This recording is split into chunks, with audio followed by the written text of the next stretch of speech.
Welcome, everybody, to the Ray Shasho Show, brought to you by the Publicity Works Agency. Each week, Ray spotlights in-depth interviews with legendary and up-and-coming authors and music artists. Ray also features the movers and the shakers of the music and publishing industries and suggests important methods for getting the most out of your public relations and marketing needs. Please welcome music journalist, author, and entrepreneur, Ray Shasho. Hello, everyone. I'm Ray Shasho, broadcasting from BBS Radio 1, and welcome to the show where we spotlight legendary and up-and-coming music artists and authors, brought to you by the Publicity Works Agency. Call us today at 941-877-1552 or visit www.publicityworksagency.com. And remember, we shine only when we make you shine. Our very special guests today are Laura and Nikki Lunden of the band Lunden Reign. Lunden Reign formed in the summer of 2013 following a tour of the UK by the Lora G and Nikki Lunden band. Since then, the prolific songwriting duo, along with their producer and song co-writer, Maldonado, who is also lead guitarist for Train, released their critically acclaimed debut, big beat alt-rock album entitled American Stranger in 2015. American Stranger received multiple music magazines' top 10 best of list for 2015. Now Lunden Reign is preparing for their release of the second album, Confessions, in December 2016. The first single and music video from the new album, Red Wagon, Can't Return to Yesterday, debuts on Saturday, September 17th. This is the first of 10 songs Lunden Reign created for their sophomoric album. My review of Red Wagon, Can't Return to Yesterday by Lunden Reign reads as follows. It is by far the best song and music video to date by one of the finest bands to arrive on the rock music scene since the 90s. Nikki and Laura Lunden are a seductive, badass duo liberating rock to its glory days. Laura's proficient songwriting and masterful electric licks are driven by Nikki's amazing vocals and intensity. The girls acquired a similar musical brilliance and tenacity as legends Heart, Joan Jett, the Bangles, the Go-Go's, and Letters to Cleo. And if Red Wagon Can't Return to Yesterday is an indication of even better things to come, then their new album to be released at the end of this year, entitled Confessions, should be epic. The song and video are up for Grammy considerations in Best Video and Best New Single. They've got my vote. I truly love this band. Nikki and Laura are the core members of Lunden Reign, along with producer and co-writer Maldonado. Nikki and Laura perform both as an acoustic duo, Laura and Nikki Lunden of Lunden Reign, and as Lunden Reign with her full band comprised of Nikki on lead vocals and guitar, Laura on guitar and keyboards, Matt Lusich on drums, and Matt Dennis on bass. When not on tour with Train, Maldonado will sometimes join Lunden Reign on stage. Several legendary rock artists who have joined them on stage include Dale Vazio of Missing Persons, Terry Nunn of Berlin, and Prescott Niles of The Knack. Lunden Reign is open for Belinda Carlisle of the Go-Go's, Salt and Pepper, and performs regularly on the Sunset Strip in Hollywood. Reverb Nation lists the band's sound like Paramore, Evanescence, Fleetwood Mac, No Doubt, and the Cranberries, labeled as original big beat alternative rock band. It is my great pleasure to welcome Laura and Nikki Lunden of Lunden Reign to the Ray Shasho Show. Welcome. Ray, hello. Thank you for all that. That was wonderful. God, thank you so much for that. It's so good to hear from you again. It's been a while. Sure has. How are things in L.A.? Well, it's been going pretty good. We've had a really hot summer and a lot of fires here, so it's been interesting to say the least. But we've just been plugging away, working on some new songs, doing a lot of writing. We're actually working on some Christmas material as well. It's been a pretty busy summer. It's been great. Yeah, we broadcast actually from Paradise, California. It's located in the Sierra Nevada foothills. I've been there several times. It's beautiful. Oh, have you? Good. So you know where it is, yeah.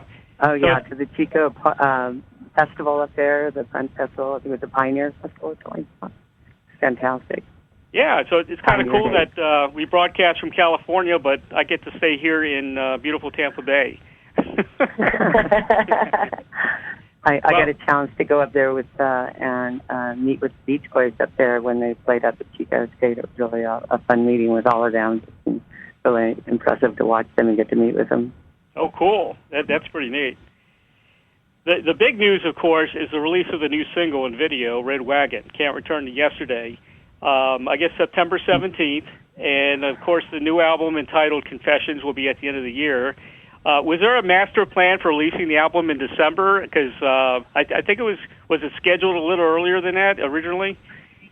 Yes, it was scheduled to come out earlier, but due to I picked up an illness and then recovered, and then Nikki got sick, and then Luis went on a massive tour with Train. They also did that Led Zeppelin now, which they did a fantastic job, and they went on all the TV shows for that. So it put us back about 3 months, and so they pushed back the release, so we decided we'll go ahead and release singles from the album ahead of the album, and then release the album December or early January release date for the entire album. Talk about making the video. I saw bits and pieces of, I guess, making the video. I don't know if it was on Facebook or whatever. It looked like a lot of fun and pretty technical, actually. I was looking at the camera they were using and everything. How long did it take to make the video? The video took about 4 months. We were lucky to get a magnificent director in Jonathan Lawrence. We used the Blackmagic 4.6K Ursa, which is a really beautiful camera, but 15 stops. It was a lot of work in editing on that, and we were lucky to have some wonderful children to work with us. And, of course, Nikki grabs the spotlight and everything. She's just amazing on camera, so that made it a little bit easier. Yeah, you guys were awesome. You really were. I love the video. I really, really love the video. Talk about the album now. I guess, it seems like you always have lots of songs ready. I wouldn't be surprised if you didn't already have songs already for the next album. So... Actually, we do.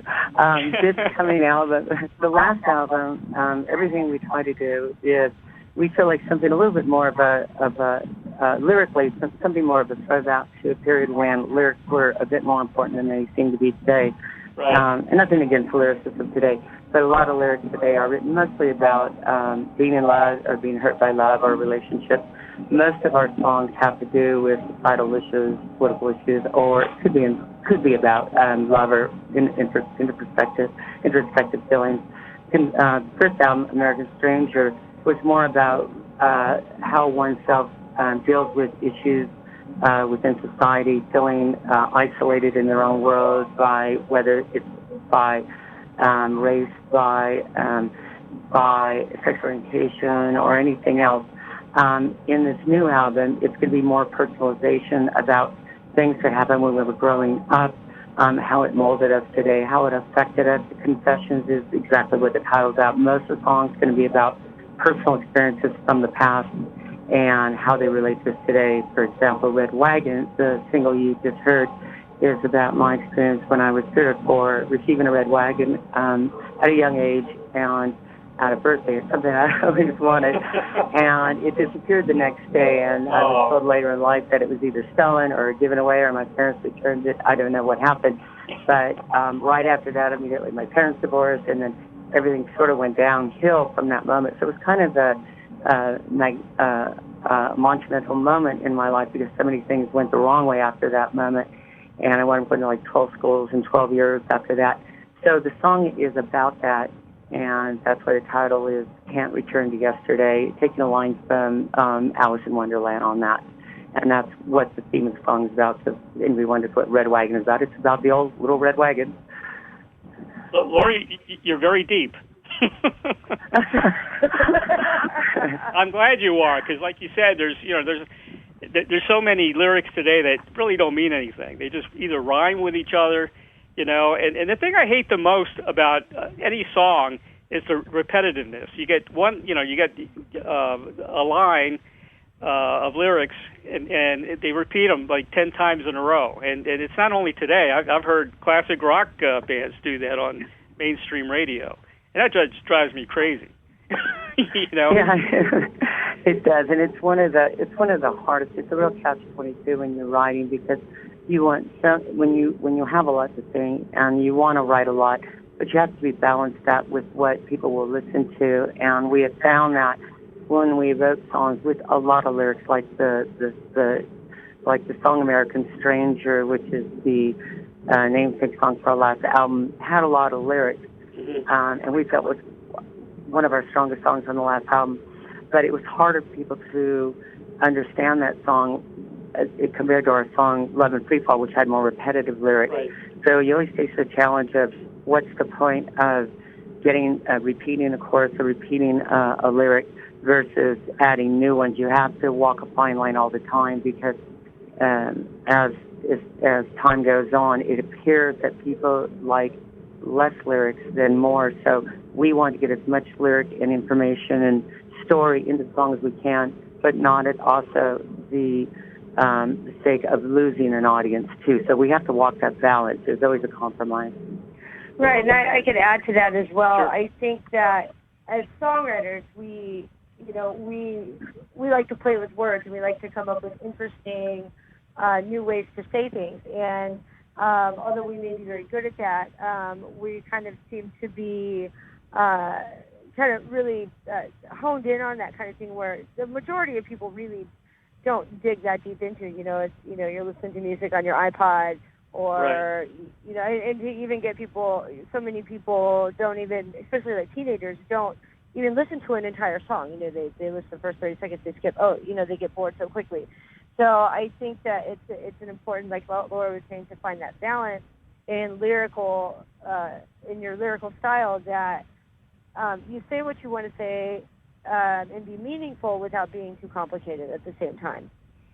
Yeah, you still got to maintain some kind of, rhythm or beat, that goes along with the lyrics, I guess. Right. That they can understand. You don't want to write lyrics that only you can understand. Exactly. Yeah. Yeah, I like it that way. I like those intense moments that I have to think about a song. I love that. And Sure. I think a lot of the aficionados from back then, back in the 60s and 70s, loved it too. But it's a different world nowadays, I guess.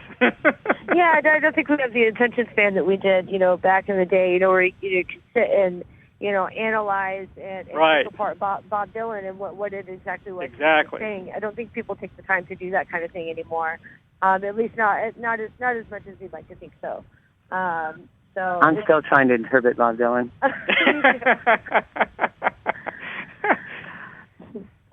Now you recorded the American Stranger at Abbey Road Studios, right? You did some of that at Abbey Road? Parts of it. Yeah.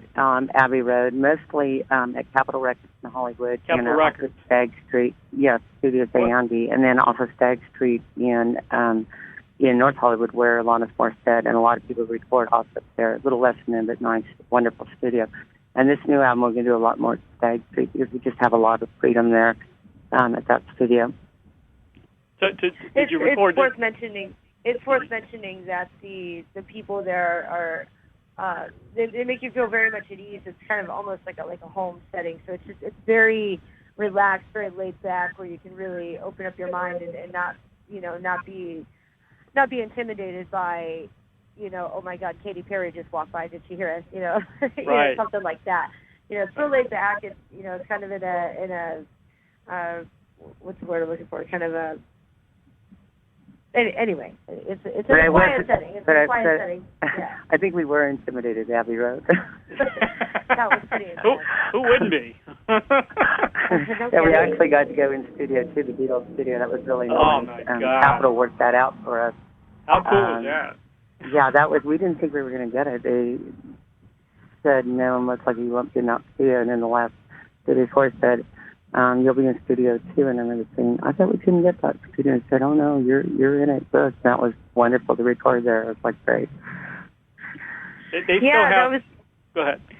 So that was pretty amazing that we got that gig. But I think I won up Laura the next day when we actually recorded at the studio. I think I was maybe more intimidated about what I was about to do after the session than actually doing the session, because that when we were finished, I dropped to one knee and asked Laura to marry me in Abbey Road Studios, which is actually 3 years ago Tuesday. So happy anniversary! I saw that. I saw that on Facebook. Happy anniversary. She said yes. Yes, I figured that, because since you both have the same names now. That's awesome. Did you guys? So you guys did officially tie the knot? Not yet. What are you waiting for? What are you waiting for? That's what I keep asking. Money. I was waiting for that the first time I talked to you.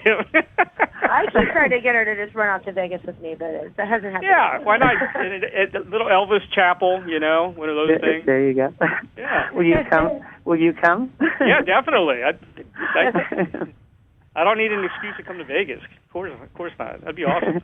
I'd definitely be there. I do want to say that one of the things, though, that regarding all the songs from the last and what we're working on now, and we can't wait to play the new songs as soon as we can, because most of them are done, is that the help from Luis Maldonado in terms of a co-writer and producer part is just tremendous. He's just one of the best guitarists in the world, a world-class guitarist, and plays for everyone, now lead guitarist for Train and everything else. He's just amazing, and to have him on every one of our songs, producing every one of these songs. And the other night we went to a lyric session.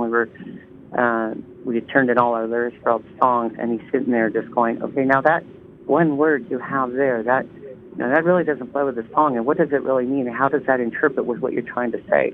Right. And we're just looking at each other going, okay, here we go again. And that's what he does so wonderful.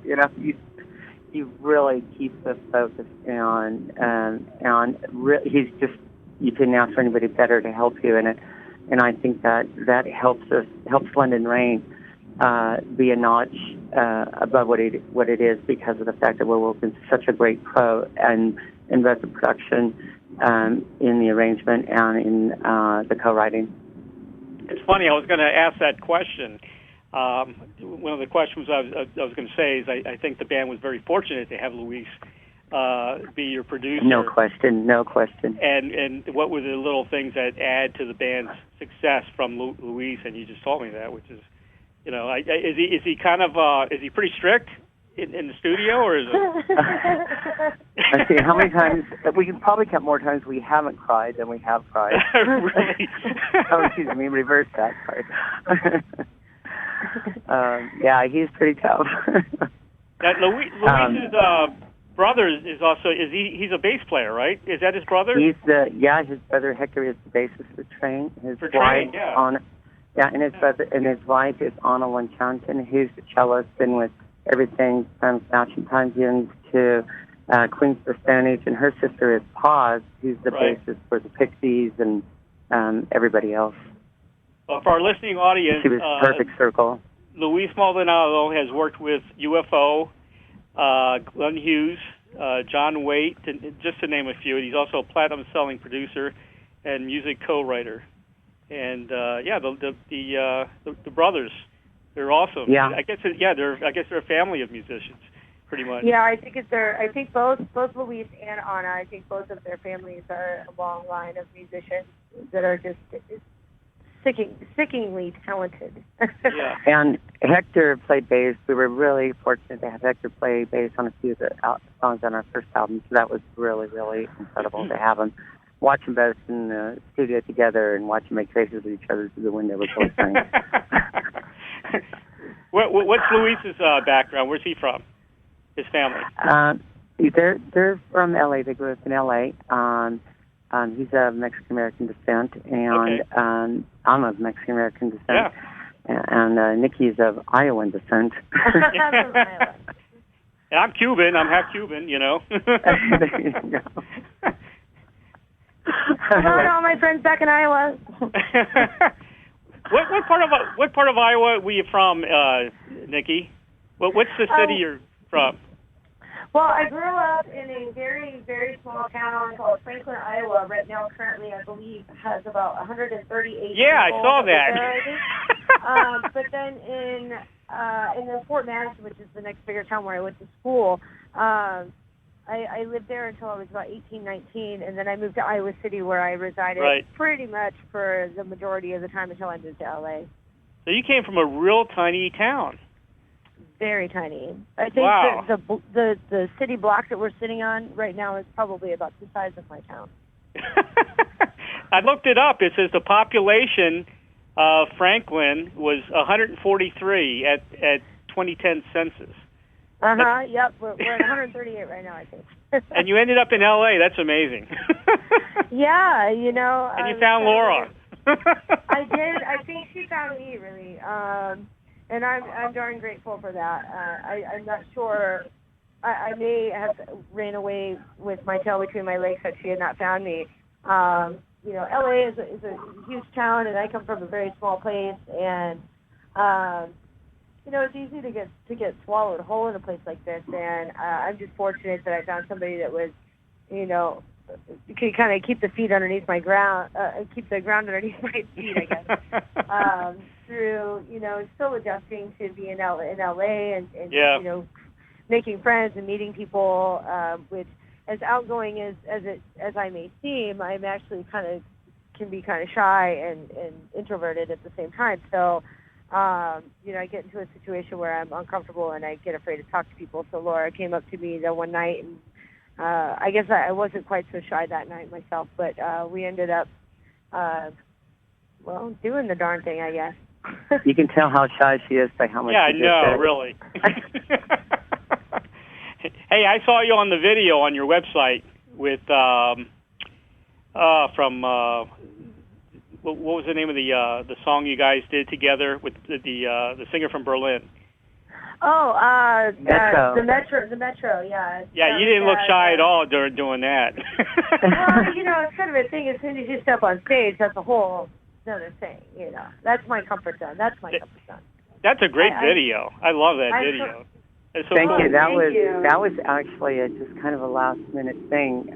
We had heard we're good friends with Carrie, and she said she was coming to our show, and we had added. We like to throw in some covers when we do shows because not everybody is obviously going to know our music. So we'll throw in some covers down then, and she said she's coming, and we said, hey, you know, we'll play the Metro. Maybe you can go up and join us. And she said, yeah, maybe I will. And she just came up and joined us, and that was it. I mean, literally, we didn't rehearse it with her. Her and Nikki just went over a couple of the lyrics on the phone, and that was it. And we just performed it. We did the similar thing with Dale Bozier with Missing Persons on several shows. Yep. Yeah, I was really lucky, and we just got a call from her. Mm-hmm. We were talking about recording our first cover song, and maybe doing an older Missing Persons song, which we really love. We were thinking of seeing if she would join us, and we asked her, if we do one of your songs, would you come join us in the studio? And she said, I am there. She's going to come join us and sing with us on one of her songs. It would be great. That would be cool. You guys like that 80s period, too, don't you? Oh, yeah. Yeah. There's some really great stuff that came out in the 80s that I think it's kind of overlooked. We kind of go from the 70s to, you know, the 90s grunge to the pop stuff, and some of that 80s stuff gets kicked over. Well, the thing I think we try to do is, first when we were starting out Lunden Reign, we were trying to think of could we create a more modern sound of that kind of period, much like when people go back and digitally re-record their songs or whatever to kind of freshen them up. We thought, could you go back and create a fantastic sound, much like somebody would go back and recreate a Frank Sinatra song, but in a modern way, or a 60s King song or something like that, and bring it up to date and bring it modern. And we felt like, okay, there's, you know, we'll for the most part, let's let those artists do what they're doing. Let's just see if we can create something a little bit more modern sounding, but still have the vibe and feel, which is a little bit faster beat, bigger beat, maybe a touch punkish, and bring it in to today's audience and see if they'd be willing to accept it. And I think the jury's still out on that. And right now, most of the stuff on the radio is very much written by songwriters who have no connection to the performer or singer. Right. They're Exactly. purchased songs and put on, and they're all molded. And that's not, I don't mean that in a negative way, because some of them are fantastic songs, but they're a molded style, and then they get somebody to sing them, and those are great voices. So it's based upon a style with an amazing voice, and that's a great thing to do with great producers. What we said is that let's just do it ourselves, but at the same time, let's see if we can take that sound of the late 70s, 80s, and early 90s and bring the tempo up, bring the beat up, make it more modern, and maybe throw in a few more things, and maybe even add like a little a punk to it if we can, or something else. And that's what we try to do. And we don't know yet if that'll get a bigger audience than we have or not, but we hope it will, because we think there's so much out of that period that can be brought forward, much like I said, like people did with the big band songs, with the 50 songs, 60 songs, and now we're trying to do with 80s and 90s songs. Well, you guys are very, very innovative. You guys are pioneers, and you're on the right track. It is a hard market nowadays. You know, it's very difficult, especially in any kind of rock form, or like you said, even you want to get a little punkish, or get that 80s sound or whatever. It's just a tough market. It seems like it's basically all, I call it dance music, and kind of a derivative from disco. You get that same beat. It's all dancing, more dancing than anything else. All the proficient writers and songwriters and players are pretty much gone. I mean, how many guys on the mainstream radio are guitar heroes nowadays? I can't name one. Well, I don't think you even really hear guitar solos anymore. I mean, it's just kind of like a bass line that stays on the same note, and all this amazing singer that's happening. Yep. But actually, we don't put a lot of lead guitar lines in our songs either, and that's mainly because we try to pick what's most important for the song first. But if we need a great lead line, I mean, I've got Luis right there. It's not a problem adding one. That amazing lead on our song "Mary" from our first album is we had a little spot there, and I went on that bridge, and I went to Luis. I said, just need a little extra guitar there. And he goes, "You want me to do it?" I said, "You go for it." I said, "You want to do it?" I'm like, "You do it." And then the back end, Nikki said, "How about if I do a little vocal line there too?" And I said, "Nikki, just go for it." And the two of them filled that with their those are just both ad-libs into the recording of that song.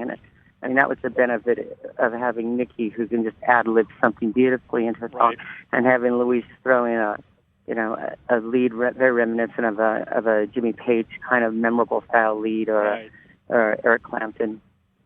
You guys mesh so well on stage, and Laura, you're a great guitar player. I really I'm a rhythm player. Yeah, but your presence on stage is kind of looking, the way you're kind of strutting around there is like a little bit like Jimmy Page and Nancy Wilson. The way she, because Nancy Wilson gets it from Jimmy Page too.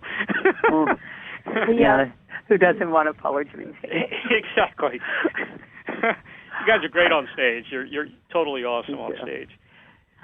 It's funny that you bring that up. I guess Laura had gotten in contact, or one of her old schoolmates had gotten in contact with her recently, and I guess there was a short video of her playing in her high school band, and she said, "I knew that was you as soon as I saw you moving, because you move exactly the same way you did in high school on stage." That's funny. Funny. That's a good thing. Her style has been very consistent for I'm going high school days. I'm going to be tough on you guys now. Like I'm your manager. Okay. You got the album coming out in December. Kick-ass album. You got the video coming out. It's world tour time, and the United States is a great place, but I think the European market, Japan, and those guys are going to get really, really excited about you guys. Are you planning on a world tour after the album's release, or what's the plan there for touring? Thank you. The plan right now is that we've kind of like gone back and forth on this. We did the UK tour Right. 2 years ago, Right. but we really want to hit the Far East if we can this time around. Our goal is we want to actually go to Japan, Vietnam. We actually have a really good following in Vietnam. We didn't know, but we're starting to see and that's really surprising. But then when you think about all the U.S. military influence back then, a lot of people grew up with American music. So we were thinking of if we could hit there, maybe the Philippines, South Korea, and hit that market, maybe even Australia. That would be our first goal if we went out of the country to hit go to the Asian market would be our first goal. And then maybe if we could afford to, or we can make money, hit the festivals next summer in Europe. Right. Amsterdam's another good place. Yeah. That's a really good place. I talked to, Beth Hart. Uh-huh. She's awesome. Love Beth. She played, when she got out of, rehab and everything, she was having a hard time with drugs and everything. She came out and played Amsterdam and was a smash there, and it was so big. That's how she started getting big over here in the States. But she's still much bigger over there than she is here. I think that seems to be the case for a lot of more independent artists and more rock style bands. The U.S. right now is just all about pop and hip hop. Yep, exactly. Which isn't a bad thing. It's been that way for a little while, and I think a lot of bands do that too. They go to Europe and kind of get moderately successful here before they start to get that push in the U.S. And that kind of seems to be what's the Kickstarter over here is that success in the EU.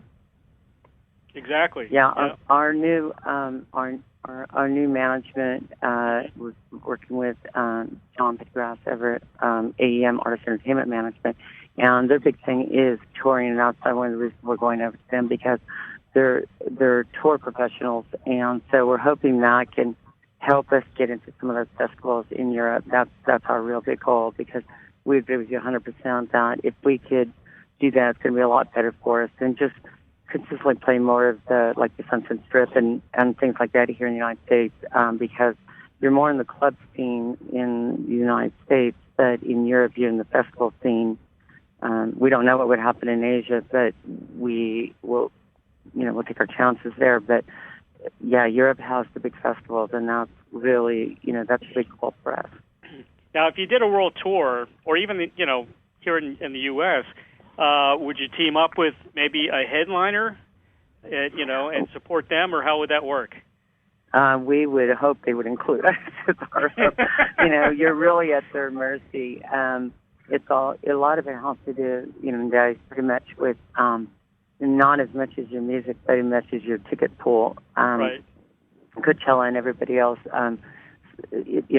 what we understand, it seems to more pull off of, how your draw is and everything else. So a lot of the headliners, to get on their ticket is really going to be how much you can add to their draw. And so it's like anybody else, it's a catch-22. So that's why you were in your first assessment was very much right. If we can go over to either Europe or Asia and grow a bigger following, that should help us hopefully grow a bigger following in the United States.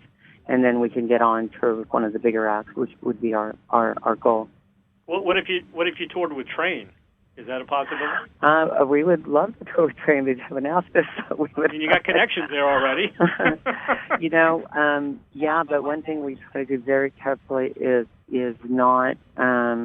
We don't like to do anything outside of a normal protocol and those things, because I think a lot of people burn bridges when you take advantage of things. Our hope is that we can get to a point where they would want to say, "Hey, would you want to join us?" And we would hope that would come rather than us begging them, which we'd be glad to do, but we think the best is just wait for them to ask us. Yeah. Well, Laura, you got all kinds of connections from your Disney days. Call in some favors. Yeah, those I don't mind calling in. I just interviewed this week as well Doug Aldridge, guitarist. He played with Whitesnake and Dio, and he's with the Dead Daisies now. He made friends with Kiss, and they've been on their tour for the last couple of months, and they're going to be on the Kiss cruise as well. So, yeah, cool. all you got to do is make friends with somebody, and you're in, you know? Cool. And you guys got a lot of friends. Well, yeah, we, is it Bruce Kulick? Yeah, we've made friends with Bruce, which is really nice, and so he's listened to our album and liked it, which is really wonderful. So we're slowly making inroads on that level too. You got so many great reviews from your peers, which is awesome. You know. Yeah, we seem to do really well on that level, which is that was surprising us. We were surprised that we were getting great reviews from some legendary industry people on all levels, which was fantastic. And we're hoping at some point that really translates into getting us into bigger festivals or bigger events or things like that. So we're just hoping there's a translation at some point for that. It'll come. You guys are still young. You only had your first album, which was a critically acclaimed first album. You can't go wrong with that. Now everybody's waiting for the second one, and the video's awesome. So it's going to happen for you guys. I know it. I know for sure. And anything I can do to help. Fingers crossed. Yeah, anything I can do to help. It's you can count on me because I'm also a fan of you guys. Thank you so much. But we'll keep sending you the songs ahead of the release so you can hear them. We really feel like as much as we loved Red Wagon, when we played it back, we did not feel it was even the best song on this coming album because the other ones are so, we felt we took so much time with them, so massive. We really feel so good about this new album coming up that it's not an advancement of the last album. It's a big step forward, and that's what we're really happy about. We learned a lot. Yeah. You guys appeared at the 15th annual Crue Fest Hollywood this year. Yeah. Right? We just did that. It's so nice. September 30th, 31st is the end of, the end of July. Yeah, the Playlist Festival Massacre. It was fantastic. It was just a packed house. Everybody was there. We were all there for a good cause. So just the vibe and the energy was fantastic. Everybody, even including the patrons that came in, our fans that came in. Such a good overall feeling in the whole show. We knew we were there to raise money for a good cause, and I think everybody was just happy to be involved and be a part of it. It was fantastic. All the proceeds went to cancer charities in memory of Skylar Neal, right, the daughter of Motley Crue. Yeah. Vince Neal, who lost her battle when she was only 4 years old. That's horrible. Yeah. And you guys played some of the new album, what I understand, right? Yeah, we did. We played 4 of the new songs, including Red Wagon. My personal favorite at the moment, a song called "Fate of the World." We closed the show with that, and it was a great show closer. I think it's the strongest. My personal opinion, I think it's the strongest song that we have to date. My most favorite to perform. I cannot wait to finish it in the studio and share that one with the world, because that's the one that, for me, when I perform it, it's one of those tearjerkers. Right. And it's hard to sing, hard to choke back the tears, to not choke on them while I'm in labor. That song was written to be. We had hoped to release that ahead of this election coming up. It's a very political song. Right. And it's one of. We wanted to release a song ahead of this election. I'm not sure if we'll make it or not, but our goal is that would be our second single coming out ahead of this album, because the lyrics are very much talking about, if we aren't careful with this election, and we're not trying to tell people which way to vote or anything like that, but to really think it through before they check that box of where things could come, where things could go. So Fate of the World was very much it's in our control, or have we lost control? And that's really, what the song is about. And it's a very, very big beat, very powerful song, much more on the lines of a more modern, big Led Zeppelin kind of Kashmir kind of song, but even faster. Or not that the song sounds anything like this, but kind of like Sunday Bloody Sunday, that kind of a message. Right. Yeah. The fact that Laura is such a fantastic lyricist as far as getting exactly the point down, I think was proved at that whiskey show. when you look out to an audience and you're performing a song, and they're so involved with what's happening that the lyrics are reaching out to them so much. I mean, I saw a few people with tears in their eyes on that song. That's how powerful the message is on Fate of the World. Every song you guys have written have been like that. They're very, very powerful lyrics. Wow, thank you. I love it. I really dig it. It's awesome. Thank you. That's all, Laura. Now you guys got other things going on. You got good relationship with Cleopatra, huh? Well, Cleopatra did the first album. We're not sure we'll be teaming with them on the second one or not. Okay. They like us, we like them, and I think it'll depend upon how much our goal is for the second album. Right. That if we can get a little bit more from the record company, if we can get a record company that represents us a little bit more than we get in terms of assistance with marketing and promotion and tours. And that's our goal and our hope. And I know that's always, that's the thing when they hear the whole album, what they decide if they want to do that or not. And so that's going to come when they hear the entire album. So we'll make that time. Red Wagon is an independent release ahead of it. So that gives us choices on who we can work with and the ability to go shop this current album in the marketplace. American Stranger is with Cleopatra.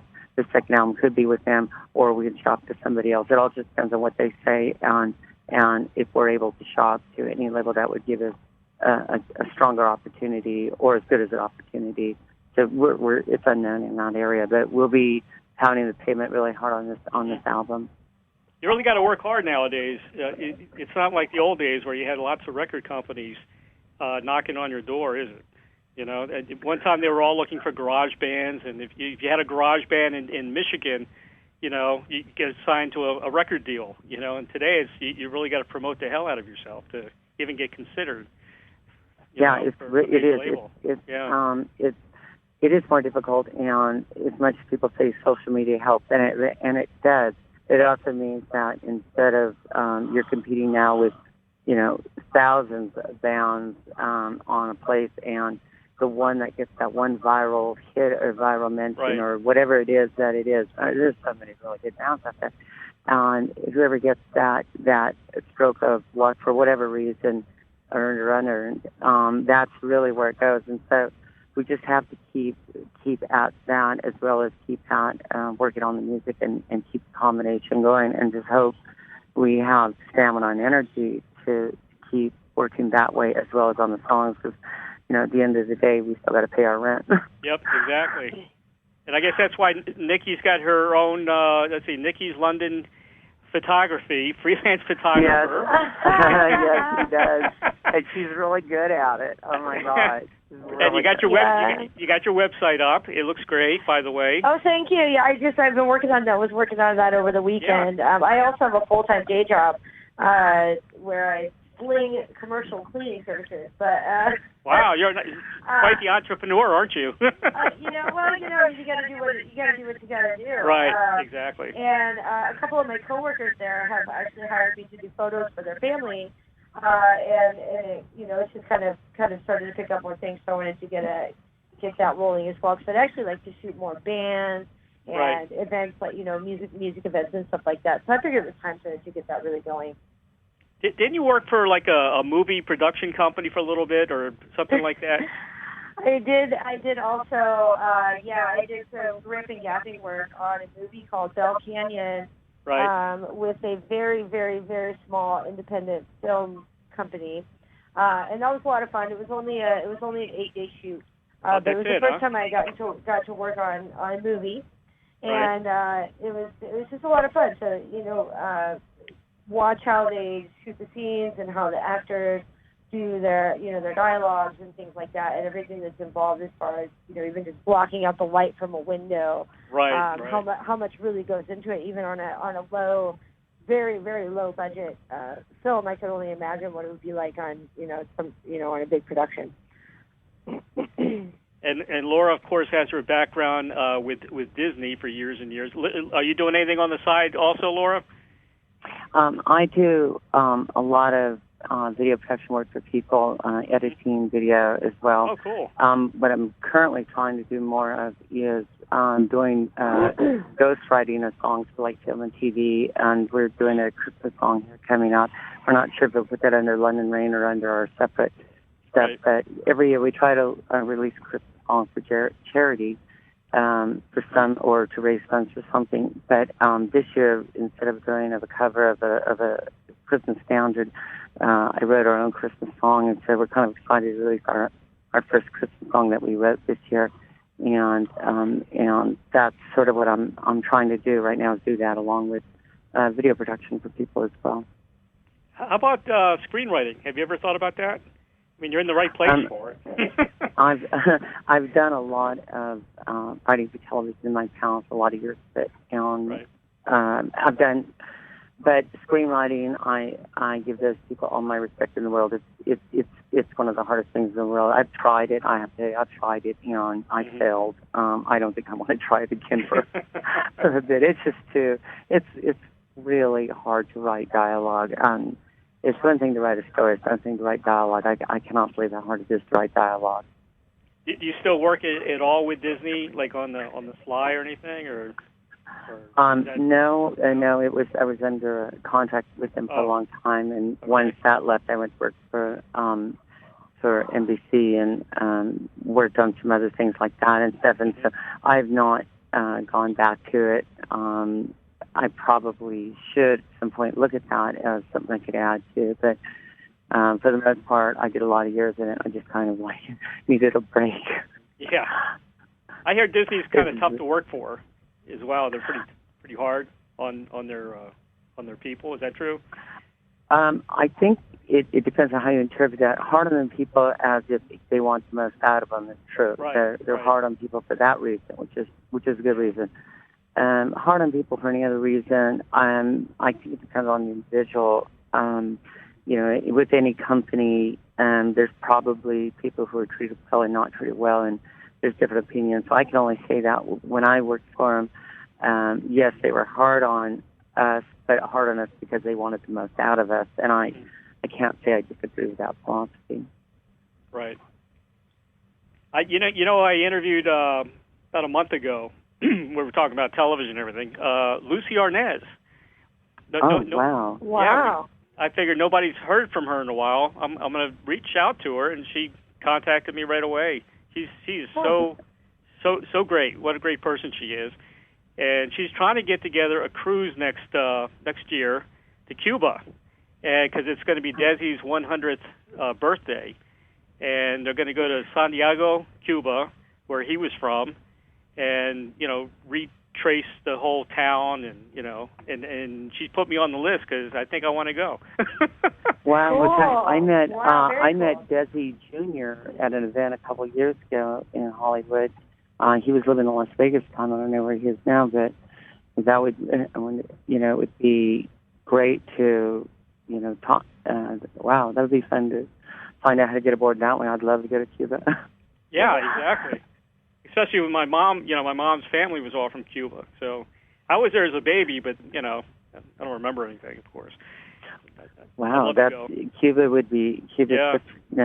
It's such a beautiful country, and we know that I do know that, that soon the social media and everything's going to open up there soon, and we have looked at that and tried to figure out how we can get our music into Cuba. We know that a couple the smaller radio stations in Puerto Rico and stuff have played us and stuff, and we would like to figure out how to get in. We'd like to get on the ground floor in Cuba. That would be a great way to introduce that period of music with modern sound, and then maybe trace it back to the originators of that sound, going back and would help them introduce them to bands like Led Zeppelin and bands like that they know of and hear because of obviously the trade, but could reconnect even more with, because it'd be open communication of all kinds of music.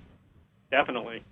Yeah, I saw pictures of Cuba now, and there's a lot of American tourists there. I think it's good this should have happened a long time ago. I never knew why they didn't open the gate up, for us to go back to. We're so close as far as neighbors and everything, and there wasn't any, issues with the Russians anymore. So, what the heck? Yeah. Well, there are now.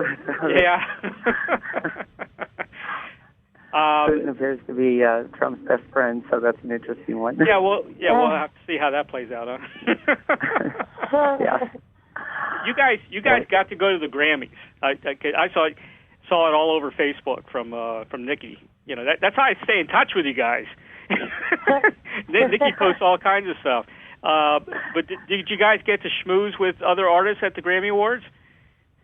Not, it's like going to almost like a concert out like a big arena. There's thousands of people there, but everybody's moving from one place to another. So the pre-party and post-party, we did get to meet with a few people here and there.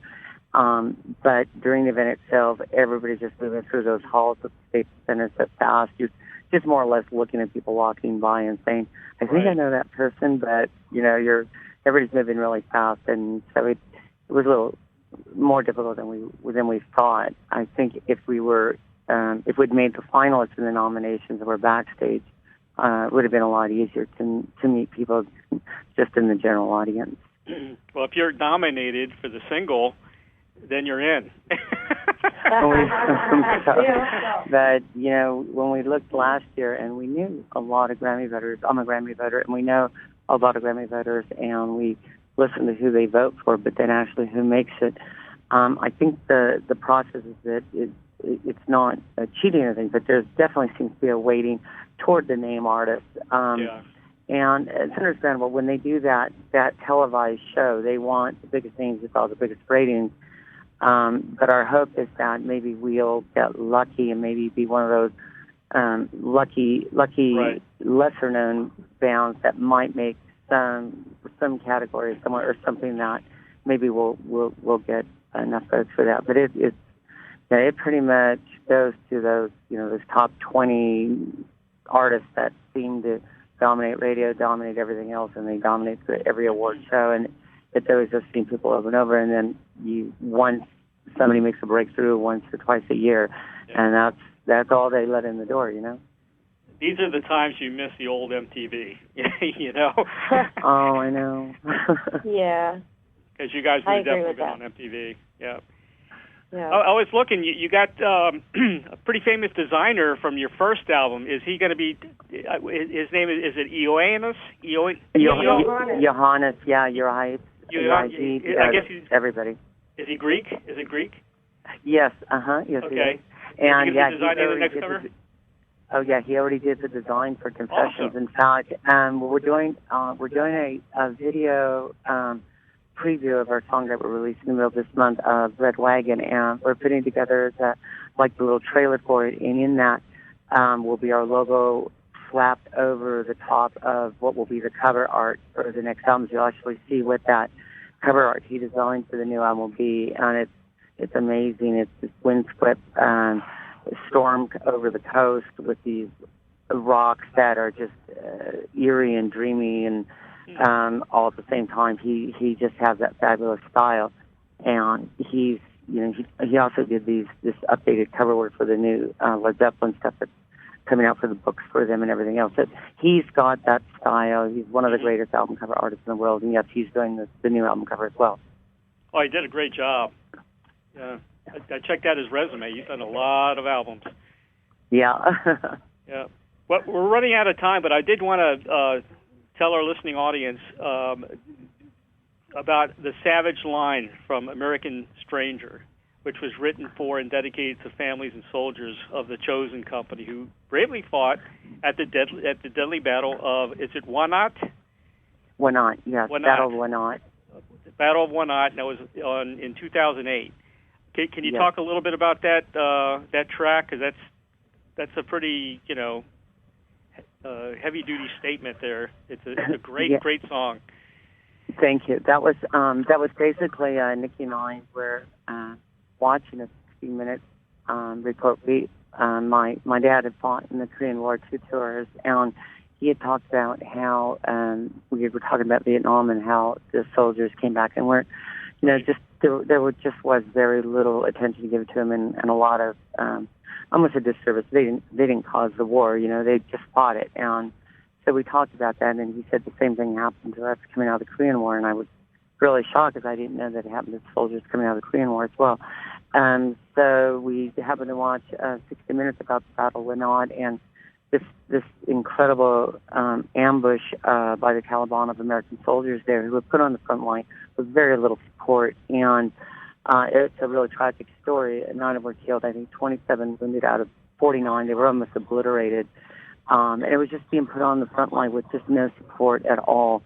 And one father of one of the soldiers who was killed, Frankie Day is his name, he's gone out of his way to really fight on their behalf. They've put out a documentary on it. There's, as I said, the 6 Minutes report. And so the song was written as if you were in the battle, being on the all alone on the front line and being on the savage line and how it would feel to be there. And it was just our interpretation of what it would be like to be there and have been in a battle like that.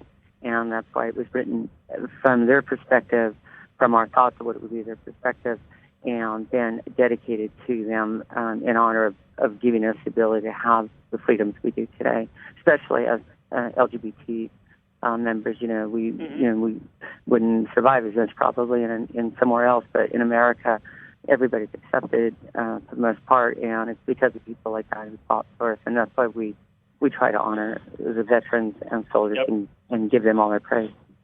And we thank you for that. Thank you for that. How about a song in the future about the tragedy in Orlando?